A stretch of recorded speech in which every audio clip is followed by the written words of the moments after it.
अस्सलाम वालेकुम दोस्तों, एक तो आप लोगों को बहुत बहुत मुबारक हो। एक तो आप लोगों को दोस्तों बहुत बहुत मुबारक हो कि आज मियां मोहम्मद नवाज शरीफ साहब ने तकरीबन 11 साल के बाद स्पीच की है उस बालकोन में जिसमें 2013 में की थी, जिसका आप और मैं इंतज़ार कर रहे थे। अल्हम्दुलिल्लाह, जितना भी शुक्र अदा किया जाए उसकी ज़ात का कम है। आज की तकरीर एक लीडर वाली तकरीर थी, जिसमें एक लीडर ने बहुत ही ज़िम्मेदारी का मुजाहरा करते हुए ये तकरीर की। उस लीडर ने अपने लिए लोगों को तोड़ने की कोशिश नहीं की कि मैं लोगों को तोड़ूंगा और हुकूमत बनाऊंगा। उन्होंने कहा कि मैं तमाम सियासी पार्टियों को दावत देता हूं कि आएँ, हमारे साथ बैठें और हम एक कौमी हुकूमत बनाएं और कौमी हुकूमत बनाकर पाकिस्तान को ये जितने इस वक्त मसाइल हैं उससे निकालें। उन पार्टियों को भी दावत दी और बहुत ही प्यार और मोहब्बत से नाम लिया। मुहतरम आसिफ अली जरदारी साहब, मौलाना फजल रहमान साहब और इसके अलावा MKM का तमाम लोगों का नाम लिया। उनसे कहा जी आएँ, हमारे साथ बैठें और हम मिलकर हुकूमत बनाते हैं और मिलकर इमरान खान के तबाह किए हुए पाकिस्तान को इस मुश्किल वक्त से निकालते हैं। अच्छा, यहाँ पर यह भी हो सकता था कि नवाज शरीफ साहब अभी तक जो इस वक्त की सीटों की तादाद है, जो ज़ाहिर है अभी आप ये लोग देखेंगे तब तक पता नहीं क्या सिचुएशन होगी, लेकिन इसमें अगर मियां मोहम्मद नवाज साहब एक आध पार्टी भी अपने साथ मिला लें तो वो हुकूमत बना सकते हैं। लेकिन मियां मोहम्मद नवाज साहब ऐसा नहीं सोच रहे। मोहम्मद नवाज साहब इसका क्यों नहीं सोच रहे? क्योंकि वो चाहते हैं कि एक कौमी हुकूमत बने। ये उनका पुराना ख्वाब है। जब वो देख रहे थे कि इस मुल्क की जो हालत है वो बहुत इस नहज पर पहुंच चुकी है कि ये मुल्क किसी भी किस्म के धरनों का, किसी भी किस्म के मुजाहरों का जो है वो ये मुल्क अफोर्ड नहीं कर सकता।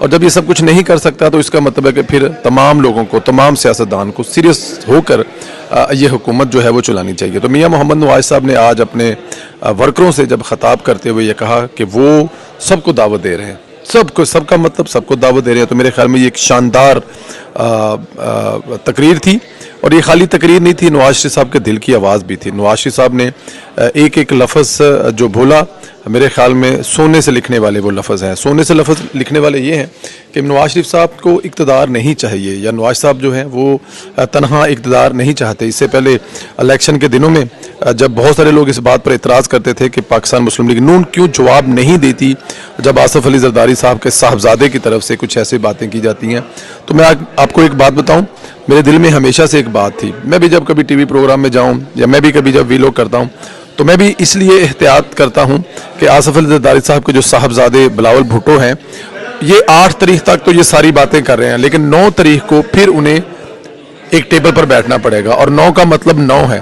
9 मैं इसलिए कह रहा हूं, मैं इसलिए कहा करता था अपने वीलॉग्स में या प्रोग्राम में, भूल रहा है कि 8 के बाद 9 जो है वो बड़ी अहम डेट है और वही हुआ। अब तक की इतला के मुताबिक आज रात को एक स्पेशल चार्टर्ड प्लेन पर बिलावल भुट्टो जरदारी और उनके साथ उनके वालिद साहब आसिफ अली जरदारी दोनों ही लाहौर के लिए रवाना हो चुके हैं।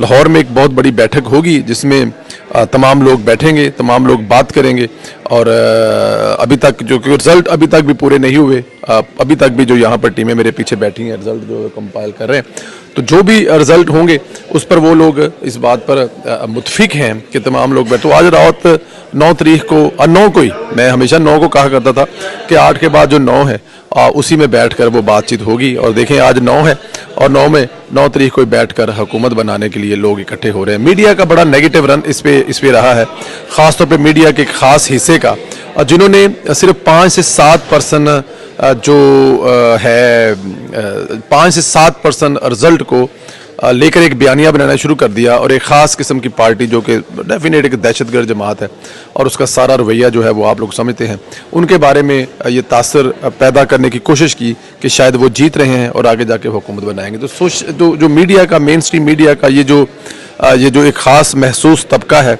और फिर जिस तरह से उन्होंने रिजल्ट दिखाए, जिस तरह से रात को जब हम लोग बैठे थे तो वहाँ पर एक इन्फॉर्मेशन थी कि मीडिया को बिलावल भुट्टो जरदारी साहब के बारे में एक ख़ास तरह से मैनेज किया गया है कि आपने लाहौर में उनको सबसे पहले दिखाना है, 2 घंटे दिखा दें, 3 दिखा दें, उसके बाद जो भी रिजल्ट होगा हमें कोई प्रॉब्लम नहीं है। और वही हुआ, उनको पहले 2-2.5 घंटे जो वो जिताते रहे कि वो जीत रहे हैं, हालांकि वो 15,000 टोटल वोट ले सके, जबकि अता ने तकरीबन 90,000 वोट लिया है। तो 90,000 के मुकाबले में 15,000 वोट, 65,000 वोटों की शिकस्त बिलावल भुट्टो जरदारी को हुई है।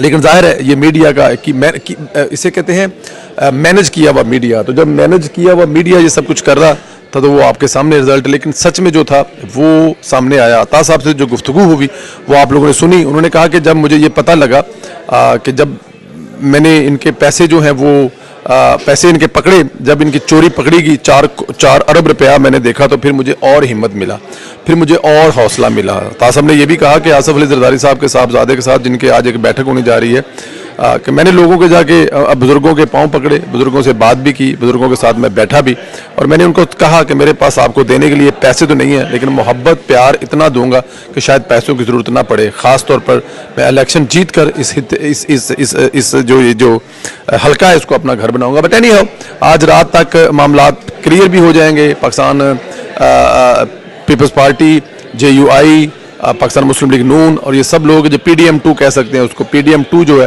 वो मिलकर एक मखलूत हुकूमत बनाएंगे। तो मेरे ख्याल में ये आगे जाकर ये इस मुल्क के लिए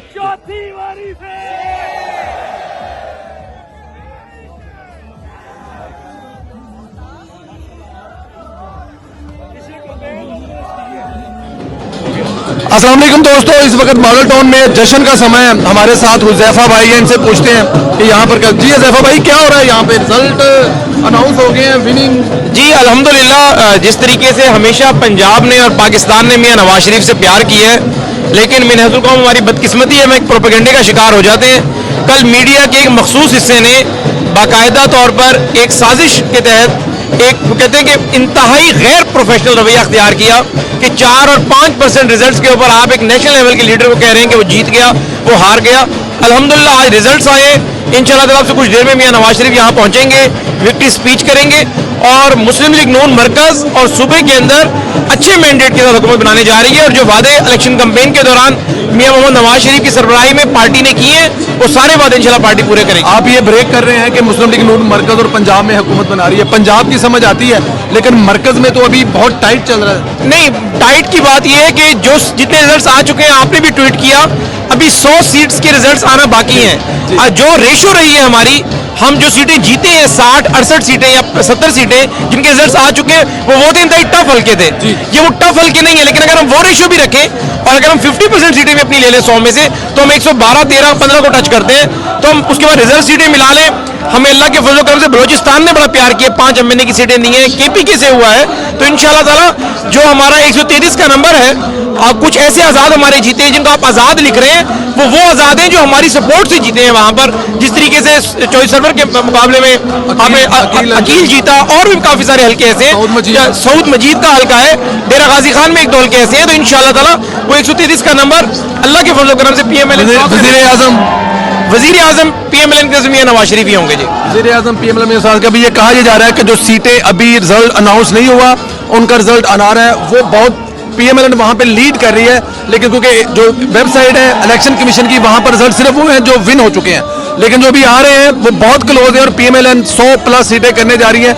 ये मैं खुद चेक करके आया हूँ, खुद देख के आया हूँ कि 100 से प्लस सीटें जो है वो होंगी और PMLN हुकूमत बनाएगी। हुज़ैफा भाई ने ये कहा, मजीद अपडेट कहते हैं। बहुत शुक्रिया।